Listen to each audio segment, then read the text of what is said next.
Le dije a mi esposa y a algunos pastores el otro día que hay dos categorías de cristianos. Hay cristianos que son nacidos de nuevo. Son bebés. Siempre te dirán, Jesús me dijo esto, Jesús me dijo aquello, Jesús me dijo. Y tú te preguntas si fue Jesús o no.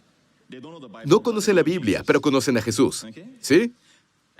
Y luego hay otra categoría. Ellos pueden decirte del libro de Timoteo, ¿cuándo fue escrito? El libro de Romanos, ¿cuándo fue escrito? Te hablarán de los viajes misioneros de Pablo de memoria. Pero son malos. Son malos. Claro, debemos conocer al autor y la palabra. Todo espíritu sin palabra, problema.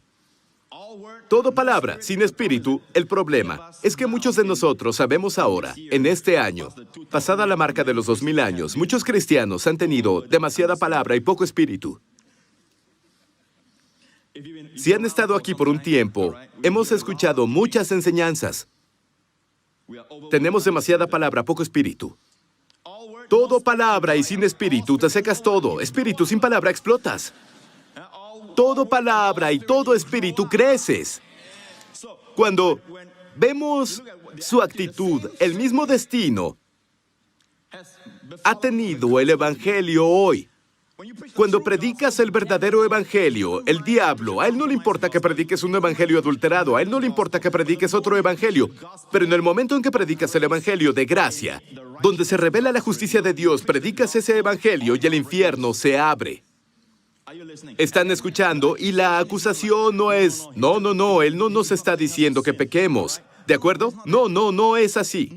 Nadie vendría. El diablo es muy listo para sacar eso. Con un método abierto. Él vendrá así. Está cediendo. Está diciendo, vaya, él predicó mucha gracia. Significa que puedes hacer lo que quieras.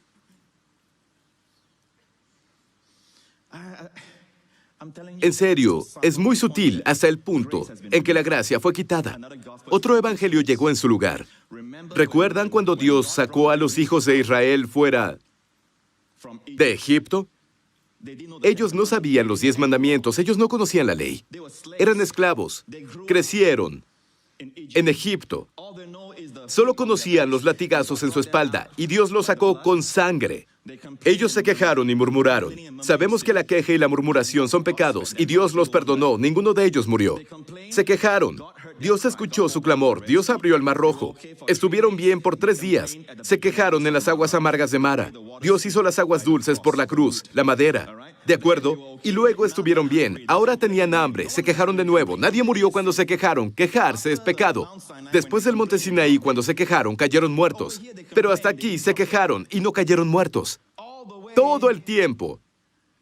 Y por cierto, ellos tenían hambre. Dios les dio, les hizo caer pan del cielo, sin juicio. Y al pie del monte Sinaí, en esencia, le dijeron a Dios, Kol asher diber Adonai naaseh. Naaseh en hebreo significa cualquier cosa que nos mandes. Hazlo. Nosotros lo haremos. Eso es orgullo. Ellos cambiaron. El evangelio de gracia, por así decirlo, estaban bajo la gracia. La razón por la que ninguno murió a pesar del pecado. Y Dios tratará con el pecado. Dios tratará con el pecado en el sentido de que son sus hijos. Dios puede disciplinar a sus hijos, pero Él usa su bondad para llevarlos al arrepentimiento. Ninguno de ellos murió. No había juicio. Trataba con ellos, pero sin juicio, y todo lo que trataba lo hacía en misericordia y bondad amorosa, porque no dependía de su bondad, dependía de la bondad de Dios. Durante ese tiempo, antes del monte Sinaí, de Egipto al monte Sinaí, este periodo de tiempo, todo dependía de la bondad de Dios, no de la bondad de ellos, de su fidelidad, no de la de ellos, y por eso Israel no murió. ¿Están escuchando? Pero en el momento en que se volvieron orgullosos y santurrones, a los pies del monte Sinaí, lo que dijeron fue, en esencia, todo lo que Dios nos mande. Es aterrador. Podemos hacerlo. ¿Qué ven ahí? Ven al becerro de oro. Es decir, una cosa que está bajo la ley no produce santidad, produce las obras de la carne. Estar bajo la gracia. Dije, estar bajo la gracia produce santidad. Los primeros 4 capítulos de Gálatas, Pablo habla sobre la ley, la gracia, la ley, la gracia. Capítulo 2, ley, gracia. Capítulo 3, ley, gracia. Capítulo 4, capítulo 5. El fruto de estar bajo la gracia. Fruto. Noten que es el fruto del Espíritu, amor, gozo, paz. Incluso autocontrol es el fruto. Pero bajo la ley, como los hijos de Israel se pusieron bajo la ley, el becerro de oro, las obras de la carne, no el fruto de la carne. ¿Cuál es la diferencia? El fruto es el resultado de la vida. Las obras son el resultado del esfuerzo. Las obras de la carne, adulterio, idolatría, teníamos un becerro de oro. Avaricia, fiestas desenfrenadas, amargura, odio, brujería. Y todos son resultados de estar bajo la ley. La ley es buena, pero fue diseñada para sacar nuestro pecado. Prediqué todo un sermón de eso. No voy a hacerlo ahora. No voy a hacer esto. ¿El verdadero evangelio podría levantarse? Volvemos a Judas. Veamos qué pasa ahora en Judas. Judas dice, he deseado intensamente, siento la necesidad, luchar vigorosamente. Son palabras fuertes. Judas está muy preocupado. En los últimos días, el evangelio se ha corrompido. El evangelio literalmente ha sido quitado, dando lugar al libertinaje. Vean esto. Siguiente versículo. Versículo 4. Ciertos individuos, esta es la razón por la que lo quitaron, y necesitamos luchar vigorosamente. Ciertos individuos que desde hace mucho tiempo han estado señalados para condenación. Escuchen, son impíos que cambian en libertinaje la gracia de nuestro Dios y niegan a Jesucristo, nuestro único soberano y Señor. Ahora vean esto. A primera vista, cuando ves esto, y déjenme decir esto de una vez por todas, los comentaristas no son Dios. Muchas veces un comentarista dirá él es un erudito hebreo, es un erudito griego, pero él traducirá, por ejemplo, Marcos 16, donde dice, hablarán otras lenguas. Ellos dirán, eso terminó. En ese punto, él no es honesto. Solo son humanos. Cuando hay un comentario, un factor humano entra. Debemos ir al lenguaje original, ¿no es cierto? A primera vista, ¿a qué le suena? Luchen por la fe. Él está diciendo, luchen por la justificación por fe. Y este versículo nos dice la razón de por qué necesitamos pelear, porque ciertos hombres han llegado. Y ellos cambiaron la gracia de Dios por obscenidad. Ahora, la palabra cambiar hace que suene como... Hay personas que usan este versículo hoy y dicen, ¿ven lo que pasa? Esta revolución de gracia. Esas personas están convirtiendo la gracia de Dios en libertinaje. Porque la versión King James es libertinaje. En la nueva King James es obscenidad. Dicen, en otras palabras, están enseñando que puedes hacer lo que quieras, pecar todo lo que quieras. Y eso es lo que dice, lo que pasó en los últimos tiempos. No vamos a argumentar basados en los comentarios. Lo haremos con base en la palabra de Dios. Esta palabra, cambiar la gracia de nuestro Dios, suena a que la gracia de Dios fue torcida para libertinaje. ¿Es cierto? Se ha degradado a libertinaje.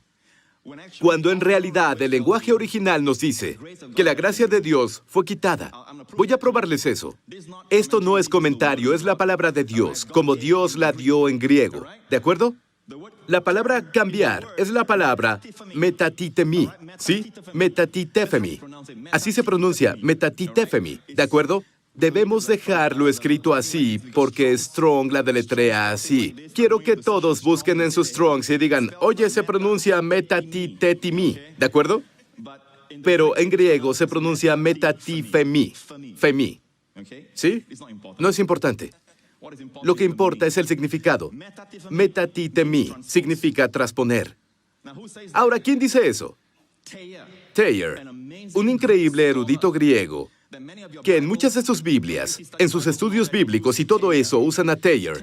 El diccionario de Thayer te da el significado de metatitemi. Dice, número 1, trasponer dos cosas, que es poner una en lugar de la otra. Dos cosas traspuestas, nada que ver con reducir al libertinaje, nada que ver con lo que se ha vuelto. Lo mismo se ha vuelto libertinaje, no. De hecho, significa trasponer, uno por otro. Uno es puesto en el lugar de otro, cambiar de lugares. Eso es lo que trasponer significa. Transferir, cambiar, irse o pasar encima, caerse o desertar de una persona o cosa a otra. Desertar de la gracia, caer de la gracia, pasar sobre la gracia, irse de la gracia, cambiar la gracia, transferir la gracia a otra cosa, transponer. Tengo mi Biblia aquí, ¿sí? Ahora supongan que noto que él tiene un bolígrafo. Vamos a cambiar una Biblia por un bolígrafo. No es un buen trato. Sé que este bolígrafo es barato. Muchas de mis notas son preciadas.